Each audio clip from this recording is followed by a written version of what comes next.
Express YouTube वाहिनी, आपल्या मनातली सर्वसामान्य जनातली।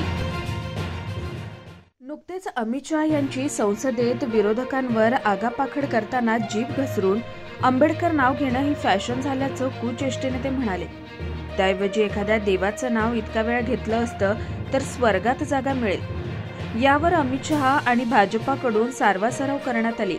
मात्र जे पोटात असतं तेच ओठात येतं।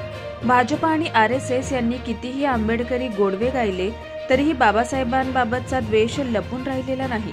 बाबासाहेब आंबेडकर यांनी देशाची घटना लिहिली, त्यात सर्व धर्म समभाव यासह प्रत्येक जाती पंथांच्या लोकांना, महिलांना पुरुषांच्या बरोबरीने समान अधिकार बहाल केले।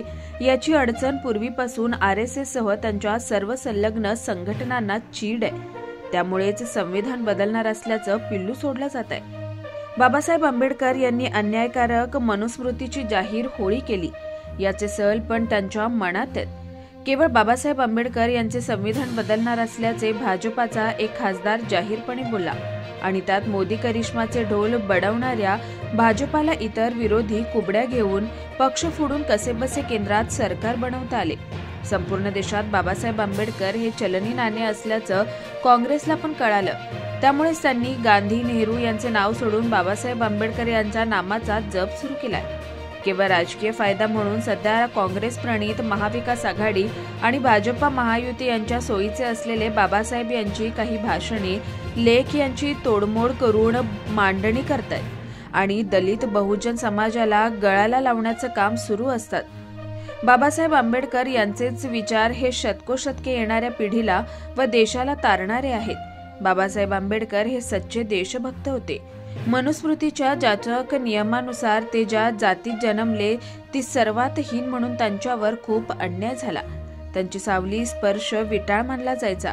त्यांना पिण्याच्या पाण्याकरिता मार खावा लागला, वर्गाबाहेर बसून शिकावं लागलं।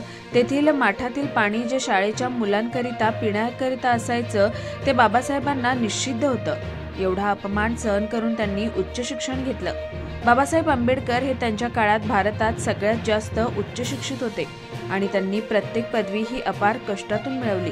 बडोदा येथे सयाजीराजे यांच्या कार्यालयात काम करताना अधिकारी पदावर काम करत असूनही त्यांच्या हाताखाली शिपाई फाईल लांबून त्यांच्या अंगावर फेकायचा, कारण बाबासाहेब हलक्या जातीतील आहेत म्हणून। बाबासाहेबांनी ही अस्पृश्यता, भेदाभेद दूर करण्याकरिता आपले सगळे सर्वस्व कुटुंब पणाला लावलं आणि सगळ्या बहुजन समाजाला स्वाभिमान मिळवून दिला। आजही त्यांना विदेशी प्रतिष्ठित विद्यापीठ सिम्बॉल ऑफ नॉलेज म्हणतात।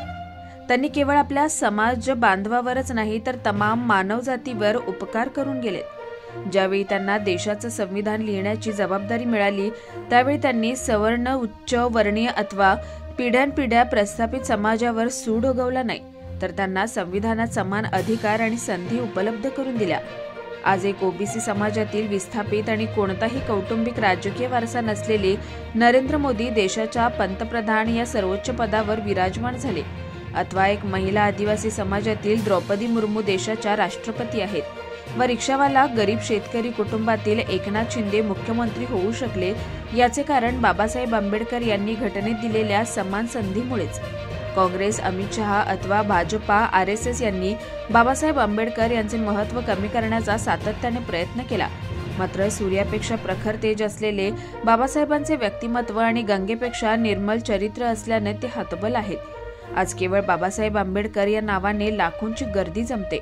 मग दादर चैत्यभूमी येथील 6 डिसेंबर महापरिनिर्वाण दिनी, 14 ऑक्टोबर धम्मचक्र परिवर्तन दिनी, नागपूर दीक्षाभूमी अथवा 1 जानेवारी भीमा कोरेगाव येथील गर्दी ही कोणतेही नेतृत्व नियोजन नसताना फुकट गाड्या उपलब्ध आहेत व पैसे वाटप करून नाही तर आपल्या कोटीकुळांचा उद्धार करण्याच्या आणि महामानवाला अभिवादन करण्याकरिता जमते।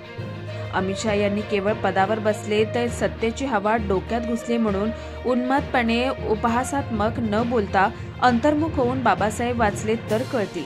केवळ माथी भडकावून सत्ता मिळवणं सोपं आहे, मात्र त्यांच्या हाताला रोजगार कसा द्यायचा हे बाबासाहेब वाचले तर कळतील। जेवढा बाबासाहेबांचा विचार दाबण्याचा प्रयत्न होईल तितके दुपटीने बाबासाहेबांचा विचार वर येईल।